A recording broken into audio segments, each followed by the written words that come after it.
Yo, it's me, it's the SCLTT, dude. Why am I talking like this, dude? Well, those of you who watched my Paranormal Activity Ghost Dimension review, you know I announced that I'm going to start doing some Keanu Reeves movies, which I've codenamed the KEANUVERSE. And what better way to start these reviews than my personal favorites, the Bill and Ted movies. And we're starting with Bill and Ted's Excellent Adventure.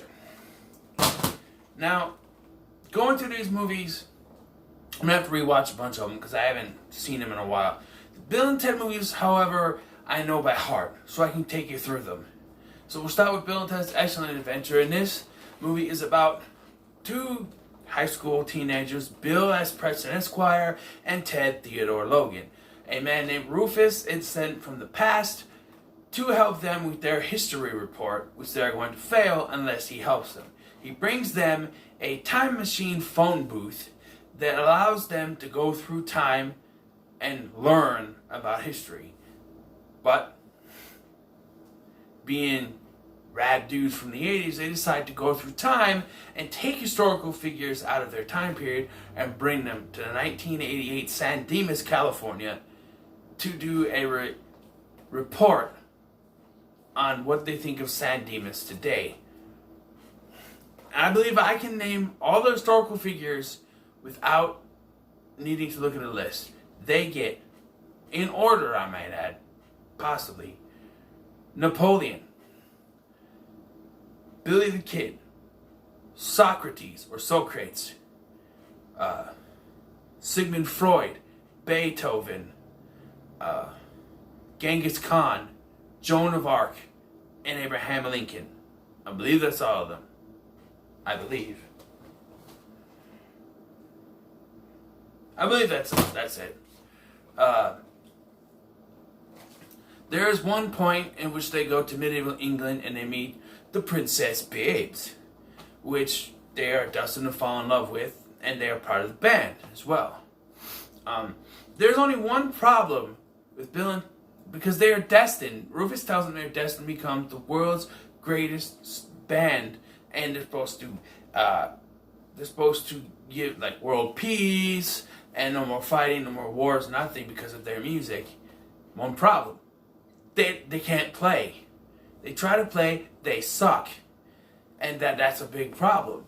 And even at the end of the movie, when they try to jam and they suck, Rufus looks at the camera and says, "They get better," you know.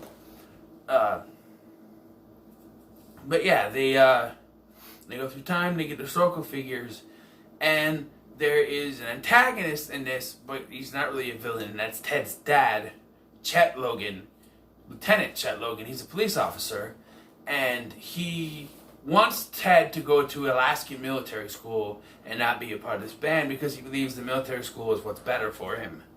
So that's why they need to go back in time, collect the historical figures, and ace this history report so that they don't get split up. Because if they get split up, there's no Wildsteins, no world peace, the future changes, everything goes into disarray.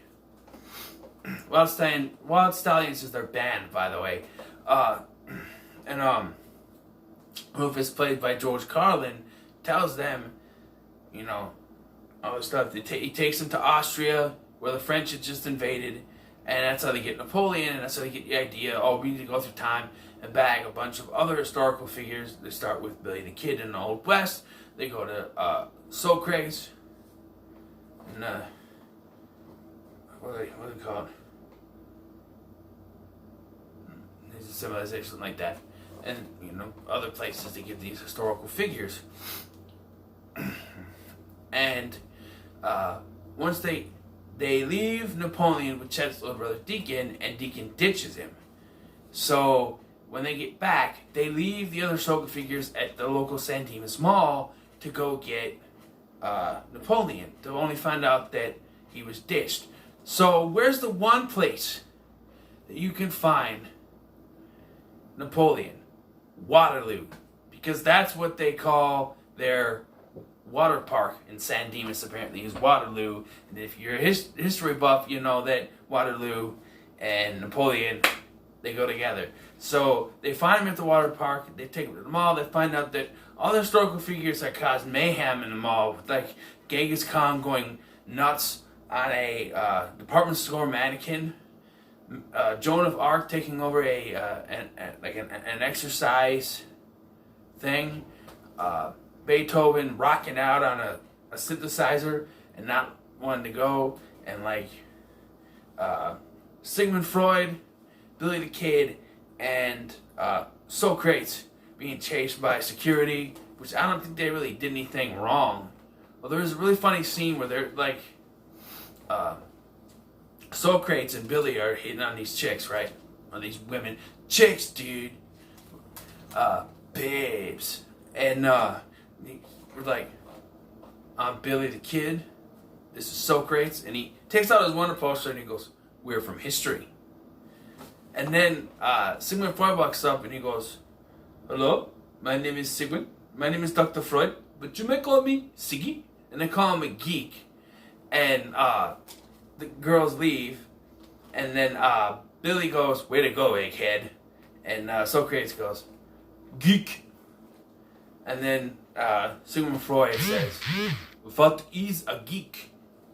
You know. But there's this whole thing about Ted's dad's keys. They went missing. They've been missing since the beginning of the film. And Ted claims he didn't take them. He at the point, he's like, I didn't take your keys. But it turns out he did take his keys, because after they aced the report, they went back, they took the keys, they hid him behind the sign at the police station. How no one ever saw him there, I don't know. And they used that to break out the historical figures. Also, as a distraction, they used a tape recorder. Yeah, tape recorder, that's it. That, you know, it instantly, you know, what's the phrase? Aged or something, I don't know. Dated, instantly dated. They use a tape recorder and it lures the dad away just enough time for them to get all the historical figures out except for one of them. I think it was Billy. And he comes in, he's like, Ted's like, trash can. Don't forget the trash can. And the trash can falls right on the dad. It says, for all stallions rules on it. And he says, oh, Dad, found your keys. He sets it on one of the jail cell doors and they leave. And then they get to the report, which is this big thing where they have each of the historical figures come out and do a presentation, ending with Abraham Lincoln. They do a bunch of different ones, and they have, because Socrates doesn't speak English, he mimes everything, and Ted kind of, you know, says it out, figures out what he's trying to say.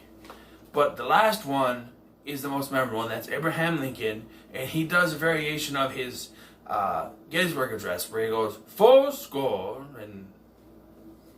7 minutes ago, we, your forefathers, embarked on a most excellent adventure, seated by our new friends, Bill and Ted. And they stayed true to a proclamation that is true in my time, just as it's true today. Be excellent to each other. And party on, dudes! And then Bill and Ted's like, no way! And, you know, there's a celebration and stuff, and like, catch you later, San Dimas High. And then the phone booth goes, and the next scene that we see, Bill and Ted are back in the garage that they were at the beginning when they were doing their intro. You know, they do their intro. I am Bill, ask Preston, Esquire. And I am Ted, Theodore Logan. Together we are Wild Stallions. You know, they do the intro, and then they start to do the intro at the end, but Ted stops because he's still worried.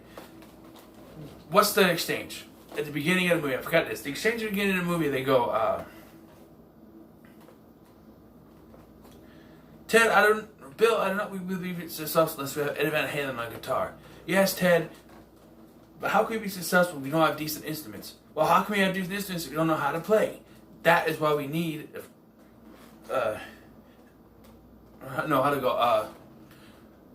Wild Stallions, maybe Superband until we get Eddie Van Halen on guitar.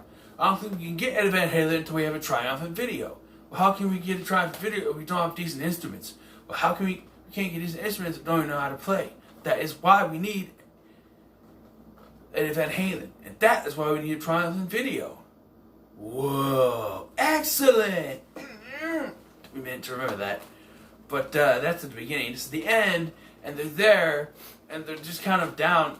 They mentioned they got an A+ on their history report, and then Rufus shows up with the princesses. He introduced them to a place called the Mole, and he rescued them just before they had to marry those royal ugly dudes. And so Rufus brings out a Wild Stallion CD and asks them to sign, including the princesses, because they're part of the band. And then he requests to jam with them, which was, I don't think George Carlin was actually playing it, because like they showed him doing this, and then when they showed the guitar, it was just the hands. So I don't think he was actually doing it. When I was a kid, I thought he did, but now I don't think he actually did do it. And then like, okay, 1, 2, 1, 2, 3, and then they.